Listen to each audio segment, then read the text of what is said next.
अगर आप टेली में परचेस एंट्री गलत करते हैं तो आपका जीएसटी और स्टॉक्स दोनों गड़बड़ हो सकता है और यही गलती 90% बिगिनर्स करते हैं। पिछले वीडियो में हमने जीएसटी सेटअप पूरा कर लिया था और आज हम सीखेंगे सबसे इम्पोर्टेंट और प्रैक्टिकल काम, परचेस एंट्री। यानी जब शॉप ओनर माल खरीदता है तो उसे टेली में कैसे एंट्री किया जाता है। इस वीडियो के बाद आप कॉन्फिडेंटली मल्टीपल आइटम्स के साथ परचेस एंट्री कर पाएंगे और जीएसटी कैलकुलेशंस भी खुद समझ पाएंगे। तो चलिए इस वीडियो को हम शुरू करते हैं। मैं आ चुका हूँ टेलीप्राइम के अंदर और यहाँ पर आप देख सकते हैं शर्मा किराना शॉप के नाम से हमारी कंपनी इससे पहले बनाई थी, ठीक है। और इससे पहले हमने जितने भी यहाँ पर स्टॉक्स आइटम है, लेजर्स हैं, जो जो चीजें हमने पहले बनाई थी वो सभी इसके अंदर ऑलरेडी बनी हुई है, यहाँ पर भी आप देख सकते हैं। क्लियर है। अब आज हम जो प्रैक्टिकल काम करने वाले हैं वह एक शॉप ओनर के लिए, यानी कि कोई भी यदि माल खरीदता है अपने बिजनेस में तो उसकी एंट्री हम टेलीप्राइम के अंदर कैसे करते हैं, ठीक है। प्रैक्टिकल तरीके से आज मैं आपको स्टेप बाय स्टेप बताने वाला हूँ। तो इसके लिए हमें क्या करना है, देखिए जब भी हम माल को खरीदते हैं यानी कि हम उसको परचेस करते हैं, खरीदने को बोला जाता है परचेस। अब परचेस की एंट्री हमेशा परचेस वाउचर के अंदर होती है। किसके अंदर होती है? परचेस वाउचर के अंदर। अब परचेस वाउचर आपको यहाँ पर ट्रांजेक्शन में आना है और वाउचर्स में आ जाना है, ठीक है। वाउचर्स में आने के बाद में यहाँ पर आपको दिखाई देगा पेमेंट वाउचर। क्या दिखाई देगा? Payment voucher. आपको यहाँ पर परचेस वाउचर को ओपन करना होता है। परचेस वाउचर आपको कहाँ पे दिखाई देगा? यहाँ पर। या फिर आप कीबोर्ड से F9 की दबाना है। जैसे आप कीबोर्ड से F9 की दबाते हैं तो यहाँ पर आप देख सकते हैं कि परचेस लिखा हुआ आ चुका है। इतना क्लियर हुआ? अब यहाँ पर सबसे पहले आपको दिखाई दे रहा है सप्लायर इनवॉइस नंबर। देखिए जब भी आप किसी भी व्यक्ति यानी किसी भी सप्लायर से माल खरीदते हैं, परचेस करते हैं, तो परचेस का आपको एक इनवॉइस मिलता है, यानी कि उस बिल का, यानी कि उस सामान का पूरा पूरा एक बिल मिलता है। उस बिल में आपको उसके इनवॉइस नंबर मिलते हैं, ठीक है, जो कि सामने वाले ने एक बिल बनाया हुआ होता है। उसमें आपको अपने जो परचेस इनवॉइस नंबर है वो यहाँ पर आपको डालना है, यानी कि जो सप्लाई इनवॉइस नंबर है वो यहाँ पर डालेंगे। तो जो भी इनवॉइस नंबर होता है वो आपको यहाँ पर डाल देना है, उसके बाद में एंटर करना है। यहाँ पर क्या होगा, यहाँ पर जो बिल के ऊपर डेट डली हुई है वही डेट आपको यहाँ पर डालना होगा। यानी कि ऐसा हो सकता है कभी कभी कि ये एंट्री हम बाद में कर रहे हैं, हमने माल पहले खरीद लिया। मान लीजिए कि आज 5 तारीख है, 5 तारीख को हमने माल खरीदा और इसकी एंट्री हम 2 दिन बाद कर रहे हैं या 3 दिन बाद कर रहे हैं। तो यहाँ पर हम क्या करेंगे, उस बिल के ऊपर जो डेट डली हुई है वही डेट हमें यहाँ पर डालना है, ठीक है। जैसे मान लीजिए कि यहाँ पर 31 तारीख डली हुई है, यानी कि 31 को हमने माल परचेस किया है और जो बिल के ऊपर डेट है वह भी 31 है। एंटर करेंगे। उसके बाद में हमारी देखिए वर्तमान डेट, अब वर्तमान डेट का भी आपको ध्यान रखना है। यहाँ पर आपकी वर्तमान तारीख सिलेक्टेड रहेगी। यदि आप इसको चेंज करना चाहते हैं तो आपको कीबोर्ड से आपको F2 की दबाना होता है। अब जैसे यहाँ पर F2 की दबाते हैं तो वाउचर डेट यहाँ पर आप चेंज कर पाएंगे, ठीक है। आप जो भी डेट यहाँ पर रखना चाहते हैं वो डेट यहाँ पर आप रखिए और यहाँ पर आप उस डेट को चेंज कर पाएंगे। तो इस तरीके से आप उस डेट को भी यहाँ पर सिलेक्ट कर सकते हैं। तो ये होती है आपकी प्रेजेंट डेट यानी कि वर्तमान डेट। और यदि आप किसी दूसरे साल में एंट्रीज कर रहे हैं और यहाँ पर कोई दूसरी डेट डली हुई है तो आपको ध्यान रखना है कि आपको जो फाइनेंशियल ईयर है वो सही से सिलेक्टेड होना चाहिए। क्लियर है? चलो आगे बढ़ते हैं। अब देखिए यहाँ पर आता है पार्टी अकाउंट नेम।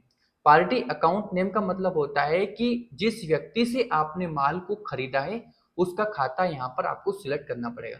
कभी कभी क्या होता है, देखिए माल खरीदने के यहाँ पर हम 3 स्टेप समझते हैं कि पहला हम माल को नगद से खरीदते हैं जो कैश होता है।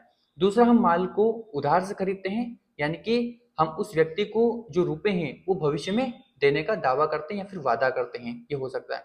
और तीसरा होता है कि इसका जो पेमेंट है वो हम बैंक से करते हैं। तो 3 तरीके से हम माल को परचेस करते हैं। पहला हो जाता है कैश, दूसरा हो जाता है बैंक, या तीसरा हो जाता है उधार से, है ना। तो यहाँ पर आपको क्या करना है, पार्टी अकाउंट नेम, यदि आप माल को नगद से खरीदते हैं तो यहाँ पर आपको कैश अकाउंट को सिलेक्ट करना होता है। क्लियर हो रहा है? ये कैश अकाउंट यहाँ पर आप देख सकते हैं।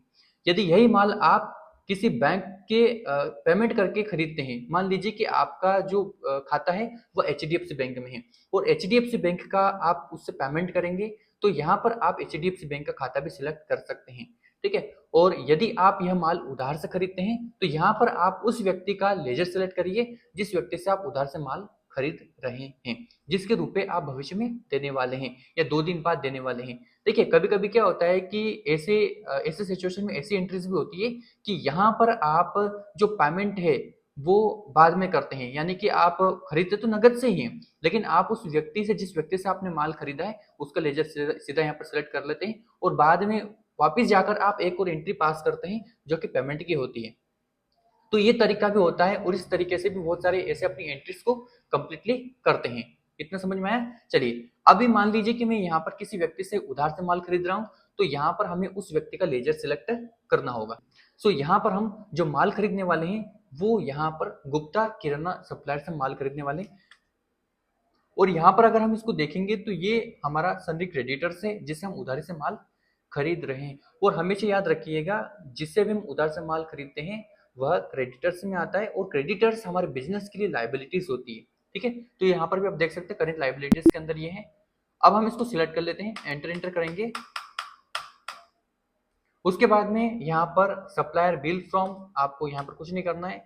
एड्रेस वगैरह आप डालना चाहे तो इसे डाल सकते हैं, ऐसा कोई इशू नहीं है। अब देखिए, अब आप माल को खरीद रहे हैं तो आप कितने जो जीएसटी है यानी कि जो टैक्स है वह कितना टैक्स उसके ऊपर अप्लाई हो रहा है। ठीक है, तो यहाँ पर आप देखिए ये अलग अलग जो कैटेगरीज होती है ना, ये कैटेगरी हम इसलिए बनाते हैं ताकि हम ये पहचान सके कि हमें कौन सी कैटेगरी का यानी किस टैक्स की कैटेगरी का माल हमारा अभी हमने परचेस किया है या कौन सा माल हमने परचेस किया है। ठीक है, और यदि कभी कभी क्या होता है कि हम जो माल को परचेस करते हैं उसमें हमारा कुछ माल अलग टैक्स का होता है, कुछ माल अलग टैक्स का होता है, यानी कि कुछ 5% का होता है, कुछ 18% का होता है। तो इस तरीके से अलग अलग टैक्स होता है। तो उस स्थिति में हम क्या करते हैं, उस स्थिति में हम यहाँ पर एज ए परसेंटेज शो नहीं करते हैं। और यदि हम मान लीजिए कि हम सिर्फ 18% पर टैक्स पर माल को परचेस कर रहे हैं तो यहाँ पर हम जीएसटी यानी कि परचेस 18% का जो लेजर है उसको सिलेक्ट करते हैं। फॉर एग्जाम्पल कि हम जो माल को परचेस करने वाले हैं वह हम यहाँ पर अलग अलग जीएसटी पर नहीं, हम सिर्फ 18% पर माल को परचेस करने वाले हैं। अब देखिए यहाँ पर आपको नेम ऑफ आइटम्स, यहाँ पर आप जो भी आइटम्स को परचेस करने वाले हैं वो आपको सिलेक्ट करना पड़ेगा। इतना समझ में आ रहा है? देखो यहाँ पर हमने क्या क्या माल को परचेस किया वो हमें यहाँ पर सिलेक्ट कर लेना है। अब देखिए यहाँ पर हमने जितने भी स्टॉक्स आइटम थे उनको हमने सिलेक्ट कर लिया है। अगर ज्यादा होते तो हम स्टेप बाय स्टेप सिलेक्ट कर लेते हैं। ठीक है, अब हमें यहाँ पर टैक्स को यहाँ पर डालना है। तो टैक्स कैसे डालेंगे, आपको यहाँ पर स्पेस की दबाना है। जैसे स्पेस की दबाएंगे तो वो सभी लेजर्स यहाँ पर आ जाएंगे जो आपने इसके अंदर बना रखे हैं। क्लियर है इतना? अब देखो यहाँ पर जो टैक्स है वो परचेस हमने 18% दे रखा है। इसका मतलब ये होता है कि हमें यहाँ पर सीजीएसटी और एचजीएसटी 9% के जो लेजर्स हैं उसको सिलेक्ट करना है।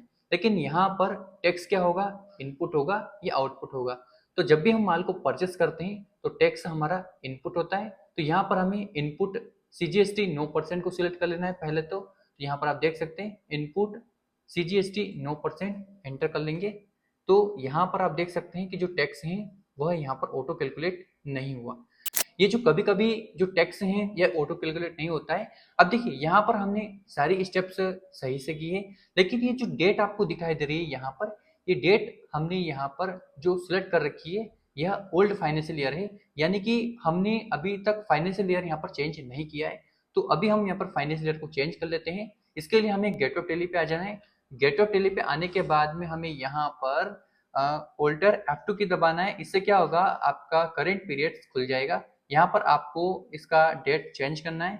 तो यहाँ पर A 26 और M 27, यानी कि 26-27 का जो फाइनेंशियल ईयर है उसको सिलेक्ट कर लेना है और यहाँ पर डेट आ जाएगी 1 अप्रैल। क्लियर है? अब देखिए यहाँ पर हम सीधा वाउचर्स में आते हैं और फिर से हम सेम एंट्रीज को वापिस से फटाफट से कर लेते हैं।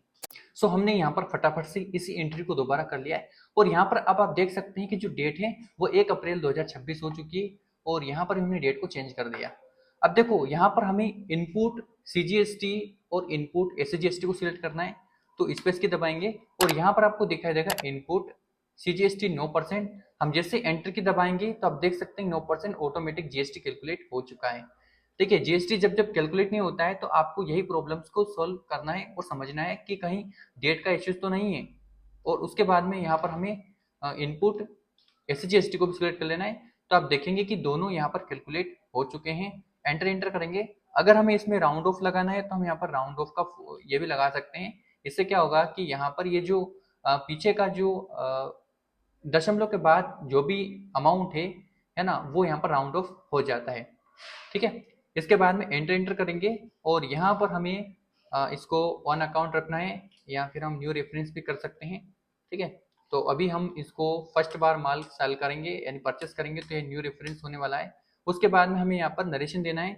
इस एंट्री का जो भी नरेशन है वो हमें यहाँ पर टाइप करना है। उसके बाद में हम यहाँ पर इसे एक्सेप्ट कर लेंगे। तो आप देखेंगे कि यहाँ पर हमने जो एंट्री है वो प्रॉपर तरीके से यहाँ पर कर लिए। तो इस तरीके से हम जब भी माल को परचेस करते हैं तो जो परचेस की एंट्री वो हमें इस तरीके से यहाँ पर कंप्लीटली कर लेना है। अभी हमें इसका बिल देखना है, यानी कि हम इसको प्रिंट कैसे देखेंगे। तो प्रिंट देखने के लिए हमें सिंपल यहाँ पर आप देख सकते हैं प्रिंट हमें क्लिक कर देना है, करंट पे आ जाना है और यहाँ पर आपको दिखाई देगा प्रीव्यू, आपको इस पर एंटर कर लेना है। तो इस तरीके से आप देख सकते हैं कि आपका जो बिल है वो इस तरीके से दिखाई देगा। यहाँ पे टैक्स अमाउंट भी आ जाएगा, उसके बाद राउंड ऑफ भी आपने किया वो भी आ जाएगा और टोटल अमाउंट भी यहाँ पर आ जाएगा। सो इस तरीके से आप टेलीप्राइम के अंदर जब भी माल परचेस करते हैं तो उसकी एंट्री आप इस तरीके से कर सकते हैं। सो आपको ये प्रैक्टिकल समझ में आ गया है तो आप कमेंट में जरूर बताइए, और अगर कुछ भी डाउट्स हैं आपके तो वो भी आप कमेंट में जरूर बताइए। सो मिलते हैं इसके अगले वीडियो में। इस वीडियो को देखने के लिए आप सभी का बहुत बहुत धन्यवाद।